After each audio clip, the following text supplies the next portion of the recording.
अखाड़ा में आज सबसे पहले बात रूस यूक्रेन युद्ध की, जहां रूस यूक्रेन महायुद्ध के बीच बेलारूस के राष्ट्रपति अलेक्जेंडर लुकाशेंको के ईरान दौरे पर दुनिया की नजर है। पश्चिमी मीडिया ने दावा किया है कि यूक्रेन और नेटो की घेरेबंदी के लिए रूस ईरान को साधना चाहता है, इसलिए पुतिन ने अपने सबसे करीबी और विश्वस्त लुकाशेंको को ईरान भेजा है। लुकाशेंको ने कुछ दिन पहले चीन का भी दौरा किया था। अब लुकाशेंको तेहरान के आधिकारिक दौरे पर जा रहे हैं।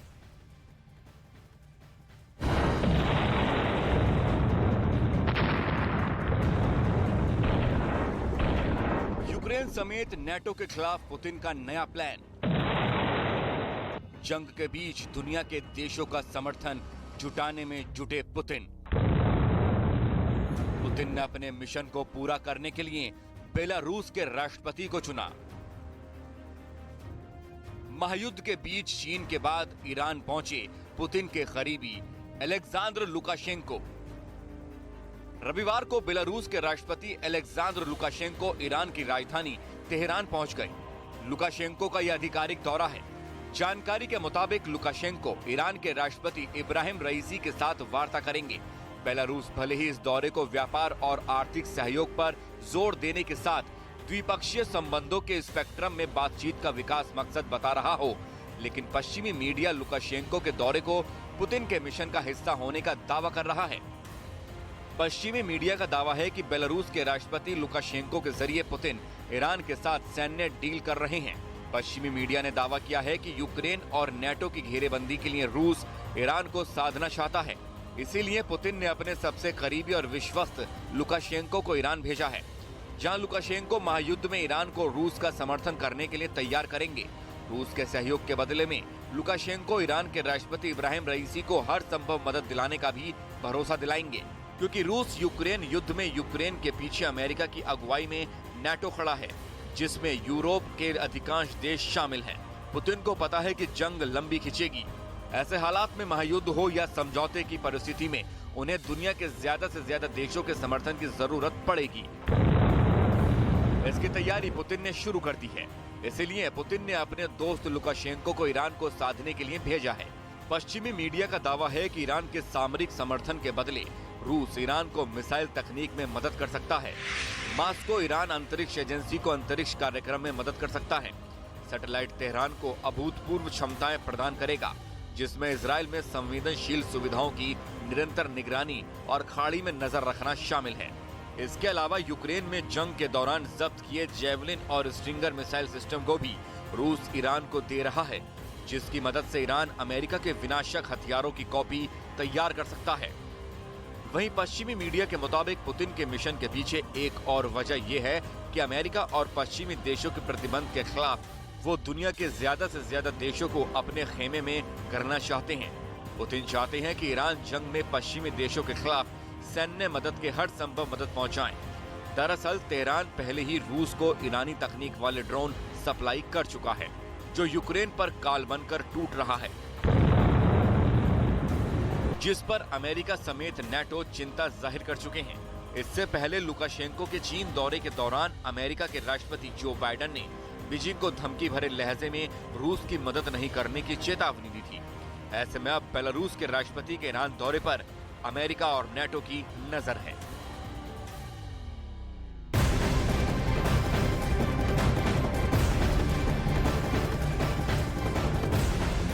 अखाड़ा में इस वक्त पूर्वी यूरोप से बहुत बड़ी खबर आ रही है, जहां अमेरिका के B-52H परमाणु बम वर्षक ने रूस की सीमा के पास अभ्यास किया है।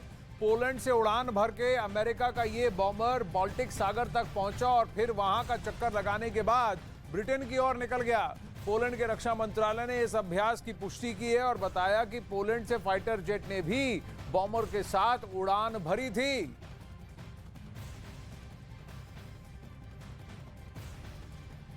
तो नेटो ताकतों की मसल फ्लेक्सिंग आप देख सकते हैं। ये B-52H बॉम्बर जो बाल्टिक सागर में अभ्यास कर रूस के बॉर्डर के करीब तक जाकर फिर ब्रिटेन की तरफ मुड़ गया।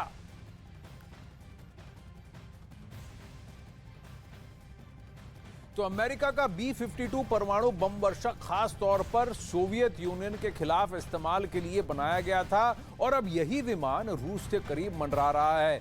मैप के जरिए आइए आपको बताते हैं कि ये विमान कहां से उड़ा और कैसे यूक्रेन की सीमा के बेहद करीब तक उड़ान भरता रहा।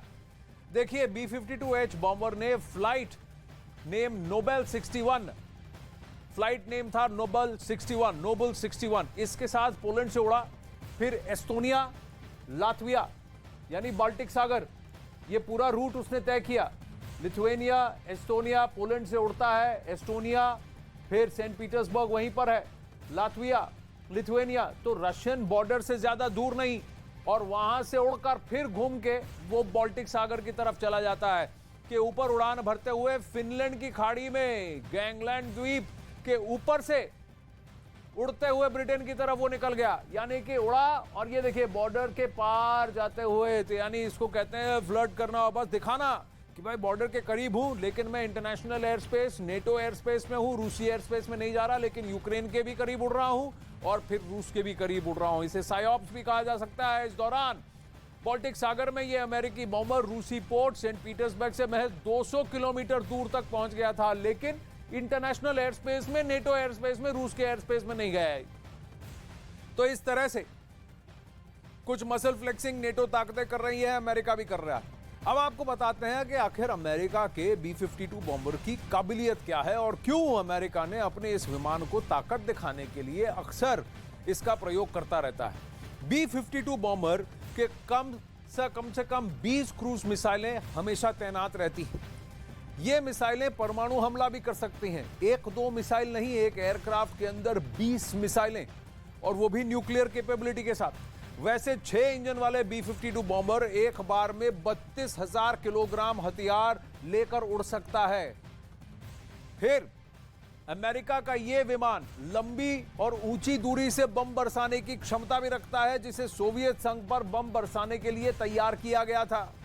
ये सब सोनिक स्पीड से चलते हैं, यानी कि इनकी रफ्तार ध्वनि की गति से कम होती है, क्योंकि इतना सारा पेलोड कैरी करते हैं, तो माक स्पीड से थोड़ा कम, सबसोनिक स्पीड।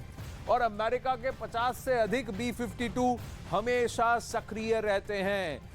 अगर ये फायर करने में तुल गए तो एक साथ 20 से ज्यादा अगर ये मिसाइल फायर करते हैं तो आप सोच सकते हैं क्या हो सकता है। विश्व युद्ध के टाइम अमेरिका ने इसका प्रयोग किया था अपने फायदे के लिए रूस के खिलाफ। उधर पुतिन के रूस में विरोध होने लगा है।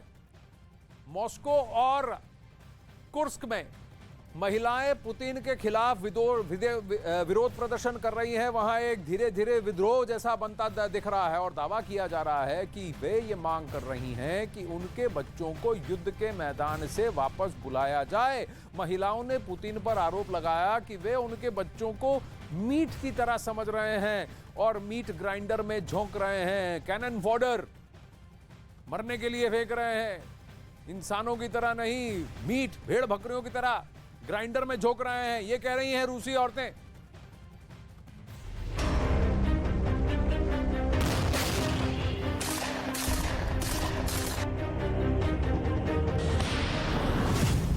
मॉस्को में पुतिन के खिलाफ प्रदर्शन। सैनिकों के परिवारों का फूटा गुस्सा। सैनिकों को वापस बुलाने की मांग।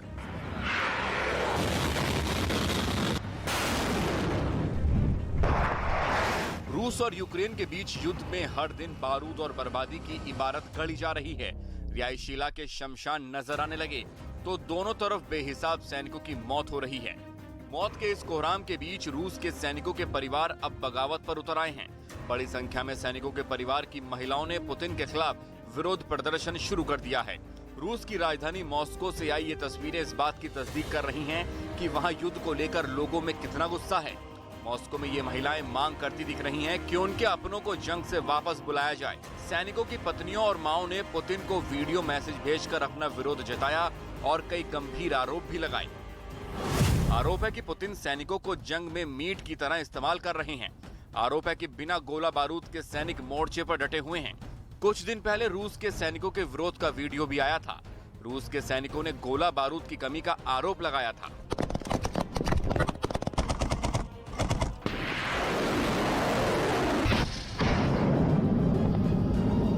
एक साल से लगातार जारी जंग से बुरी तरह हताश हो चुके सैनिक भी वापस अपने घर, अपनों के पास लौटना चाहते हैं।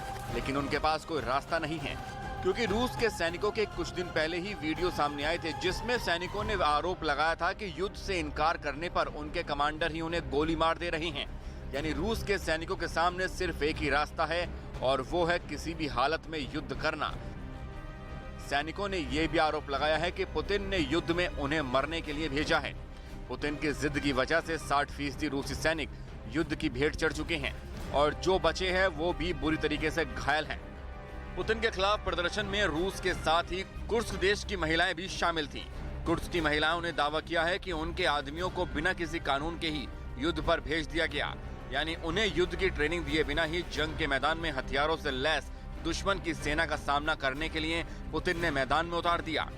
इस वक्त पूर्वी यूक्रेन में और खास तौर पर बखमुत में जंग तेज है और पुतिन का वैगनर ग्रुप तेजी के साथ आगे बढ़ रहा है।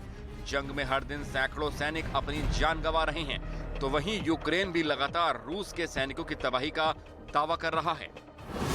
जंग में अब तक रूस के 1,60,000 से ज्यादा सैनिक मारे जा चुके हैं। यूक्रेन का दावा है कि रूस के 3,500 से ज्यादा टैंक तबाह किए गए, जबकि 6,000 से ज्यादा सैन्य वाहनों को यूक्रेन ने बर्बाद कर दिया। यूक्रेन की सेना ने रूस की 2,500 से ज्यादा तोपों को तबाह कर दिया।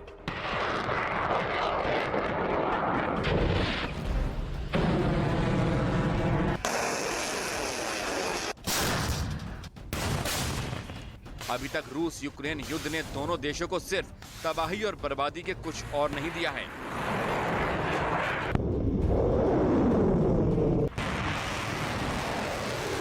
गुस्से और जिद की आग में हंसते खेलते शहर शमशान बनते जा रहे हैं और अब सैनिकों और उनके परिवारों के रोते विलाप करते इस वीडियो संदेश ने हड़कंप मचा दिया है, जिससे माना जा रहा है कि रूस में बड़ी संख्या में लोग युद्ध के विरोध में लामबंद होना शुरू हो गए हैं, जिसे पुतिन के खिलाफ एक बड़े तूफान की आहट मानी जा रही है।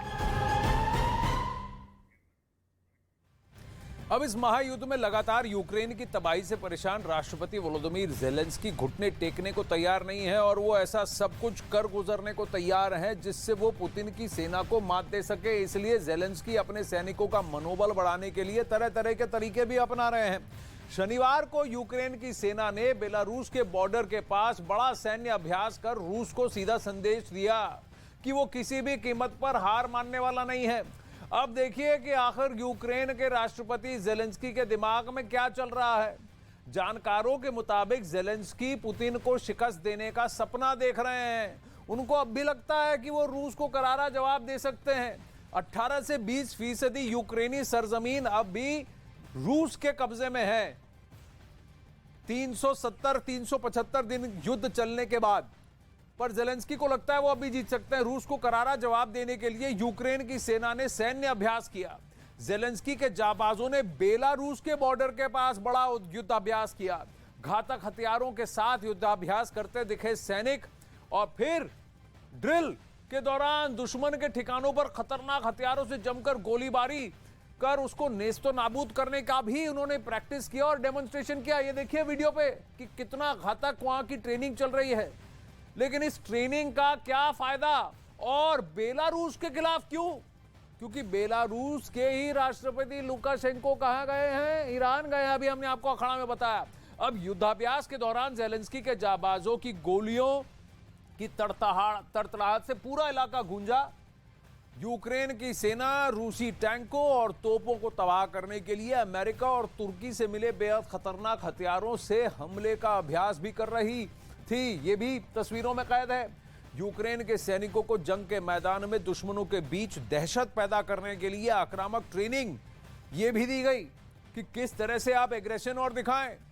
युद्ध के मैदान में जख्मी साथियों की जिंदगी बचाने का अभ्यास भी इस ट्रेनिंग एक्सरसाइज में कराया गया और आप देखें कि इंटेंसिटी कहीं कम नहीं और एकदम क्लोज कैमरा विजुअल से इसको शूट किया गया कि हमारे सोल्जर्स अब भी तैयार हैं। ये भी साइऑप्स का ही एक पात्र है और बेलारूस की सरजमी के खिलाफ इसको करना, क्योंकि अभी फिलहाल बेलारूस और यूक्रेन में जंग छिड़ी नहीं है, लेकिन रूसी फौज उस तरफ तैनात है। तो इनडायरेक्ट मैसेजिंग